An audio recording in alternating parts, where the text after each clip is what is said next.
ನಾರಾಯಣ ನಾರಾಯಣ.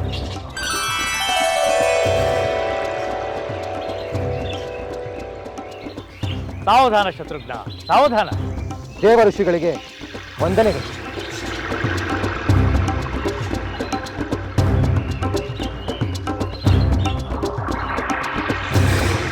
ದುಡುಕಬೇಡ ರಾಮ ಸಹೋದರ. ಸುರತರಾಜನು ಧರ್ಮಾತ್ಮ. ಈ ಹನುಮಂತನಂತೆಯೇ ಅವನು ತ್ರಿಕರಣಪೂರ್ವಕವಾಗಿ ಸದಾ ರಾಮನನ್ನು ಧ್ಯಾನಿಸುವವನು. ಇದು ನಿಜವೇ ನಾರದನೇ? ಸತ್ಯ ಶತ್ರುಘ್ನ. ಈ ರಾಜ, ಆತನ ಪ್ರಜೆಗಳು ಎಲ್ಲರೂ ರಾಮಭಕ್ತರು. ಶ್ರೀರಾಮನಿಗಾಗಿ ಸುಂದರ ದೇವಾಲಯಗಳನ್ನು ನಿರ್ಮಿಸಿ ಭಕ್ತಿ ಶ್ರದ್ಧೆಗಳಿಂದ ಪೂಜಿಸುತ್ತಾರೆ. ಆಶ್ಚರ್ಯಕರವಾಗಿದೆ. ಸುರತರಾಜ ಇಂಥ ರಾಮಭಕ್ತನೆಂದು ಕೇಳಿ ನಾನು ಮೂಕನಾಗಿದ್ದೇನೆ. ಯಥಾ ರಾಜ ತಥಾ ಪ್ರಜಾ ಎಂಬಂತೆ ಸುರತರಾಜನಂತೆ ಅವನ ಪ್ರಜೆಗಳು ಧರ್ಮವನ್ನು ಮೀರುವವರಲ್ಲ. ಅರಿಷಡ್ವರ್ಗಗಳ ಅಟ್ಟಹಾಸವೂ ಇಲ್ಲ. ರಾಮ ಧ್ಯಾನವೇ ಸದಾ ಅವರ ಮನಸ್ಸಿನಲ್ಲಿ ತುಂಬಿರುತ್ತದೆ. ರಾಮಕಥೆಯೇ ಅವರಿಗೆ ಸಕಲ ಸನ್ಮಂಗಳ ಕಾರಣ. ಸದ್ಗುಣಿಗಳೆಂದರೆ ಸುರತನ ಪ್ರಜೆಗಳೇ. ನಾರದರೆ, ಧರ್ಮಾತ್ಮರೆನ್ನುತ್ತೀರಾ, ಸದ್ಗುರುಗಳೆನ್ನುತ್ತೀರಾ, ರಾಮಭಕ್ತರೆನ್ನುತ್ತೀರಾ. ಆದರೆ ರಾಮನ ಯಾಗದ ಕುದುರೆಯನ್ನೇ ಕಟ್ಟುವ ಉದ್ದಟತನವೇಕೆ? ಅದಕ್ಕೂ ಯಾವುದೋ ಒಂದು ಕಾರಣವಿರಬೇಕು ರಾಮ ಸಹೋದರ. ಸುರತರಾಜನ ಈ ಸಂಬಂಧಪಟ್ಟ ಒಂದು ಘಟನೆ ಇದೆ. ಅದೇನೆಂದು ಹೇಳಿ ಮುನೀಂದ್ರ. ನಾನು ಮೊದಲೇ ಹೇಳಿದಂತೆ ಸುರತರಾಜ ತಾನೂ ಧರ್ಮವನ್ನು ಮೀರುತ್ತಿಲ್ಲ, ತನ್ನ ಪ್ರಜೆಗಳು ಧರ್ಮವನ್ನು ಮೀರಲು ಅವಕಾಶವನ್ನು ಕೊಡುತ್ತಿಲ್ಲ. ಅವನ ನಾಡಿನಲ್ಲಿ ಪಾಪಿಗಳಿಗೆ ಸ್ಥಳವೇ ಇಲ್ಲ. ಮರಣಾನಂತರ ಎಲ್ಲರೂ ಸ್ವರ್ಗವನ್ನೇ ಸೇರುತ್ತಿದ್ದರು. ಯಮದೂತರಿಗೆ ಅವನ ರಾಜ್ಯದಲ್ಲಿ ಕೆಲಸವೇ ಇರುತ್ತಿರಲಿಲ್ಲ. ಚಕಿತನಾದ ಯಮಧರ್ಮ ಒಮ್ಮೆ ಮುನಿವೇಷ ಧರಿಸಿ ಸುರತನ ಓಲಗಕ್ಕೆ ಬಂದ. ಆತ ಅವನನ್ನು ಅರ್ಘ್ಯಪಾದ್ಯಗಳಿಂದ ಸತ್ಕರಿಸಿದ. ಮುನೀಂದ್ರ, ತಮ್ಮ ಪಾದಸ್ಪರ್ಶದಿಂದ ನನ್ನ ಜನ್ಮ ಸಾರ್ಥಕವಾಯಿತು. ನಮ್ಮ ಅರಮನೆ ಪಾವನವಾಯಿತು. ದಯಮಾಡಿ ಶ್ರೀರಾಮನ ಚರಿತೆಯನ್ನು ನನಗೆ ಉಪದೇಶಿಸಿ. ಅದರಿಂದ ನನ್ನ ಸಕಲ ಪಾಪಕರ್ಮಗಳು ನಾಶವಾಗಲಿ.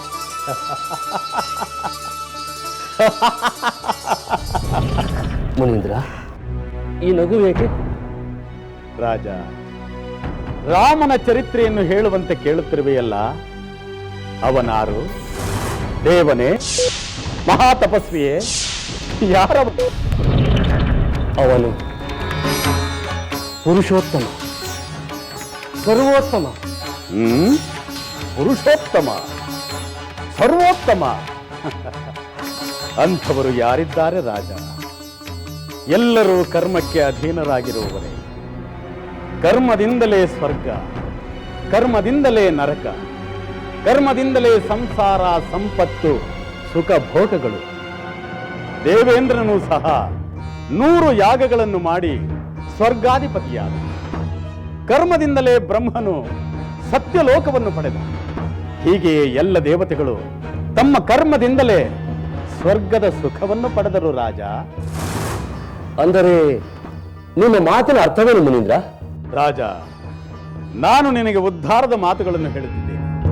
ಯಾರದೋ ಚರಿತ್ರೆಯನ್ನು ಕೇಳುವುದರ ಬದಲು ಯಜ್ಞ ಯಾಗಾದಿಗಳಿಂದ ದೇವತೆಗಳನ್ನು ತೃಪ್ತಿಪಡಿಸಿ ಕೀರ್ತಿವಂತನಾಗು.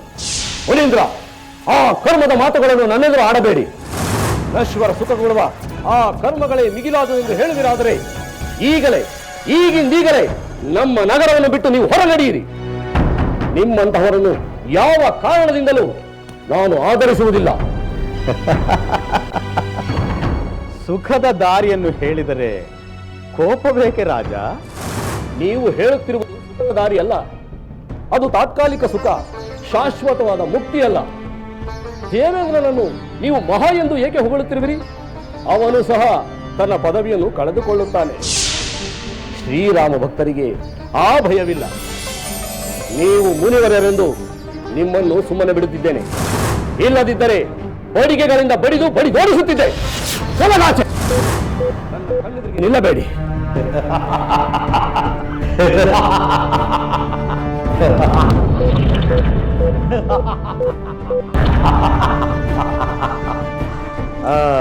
ಬೆರಗಾದೆಯ ಸ್ವರತ. ನಾನೇ ಯಮಧರ್ಮ. ನಿನ್ನ ರಾಜ್ಯದಿಂದ ನನ್ನ ನರಕಕ್ಕೆ ಯಾರೂ ಬರುತ್ತಿಲ್ಲವೆಂದು ಕೇಳಿ ನನಗೆ ಅಚ್ಚರಿಯಾಯಿತು. ಅಂಥ ಪ್ರಜೆಗಳನ್ನುಳ್ಳ ರಾಜ್ಯ ಎಂತಹುದು, ರಾಜ ಎಂಥವನು ಎಂದು ನೋಡಲು ಇಲ್ಲಿಗೆ ಬಂದೆ. ರಾಜ, ನಿನ್ನ ರಾಮ ಭಕ್ತಿಯನ್ನು ಕಂಡು ನಾನು ಮೆಚ್ಚಿದ್ದೇನೆ. ನಿನಗೇನು ವರ ಬೇಕೋ ಕೇಳು. ಧರ್ಮರಾಜ, ವರವನ್ನು ಕೊಡುವೆಯಾದರೆ ಶ್ರೀರಾಮನ ದರ್ಶನ ಆಗುವವರೆಗೂ ನನಗೆ ಮರಣ ಭಯವಿಲ್ಲದಂತೆ ಅನುಗ್ರಹಿಸು. ಇಷ್ಟೇ ನಾನು ನಿನ್ನಲ್ಲಿ ಕೇಳಿಕೊಳ್ಳುವುದು. ಹಾಗೆಯೇ ಆಗಲಿ. ಆ ಶ್ರೀರಾಮಚಂದ್ರನೇ ನಿನ್ನ ಅಭೀಷ್ಟವನ್ನು ನೆರವೇರಿಸುವನು. ನಿನಗೆ ಮಂಗಳವಾಗಲಿ ರಾಜ.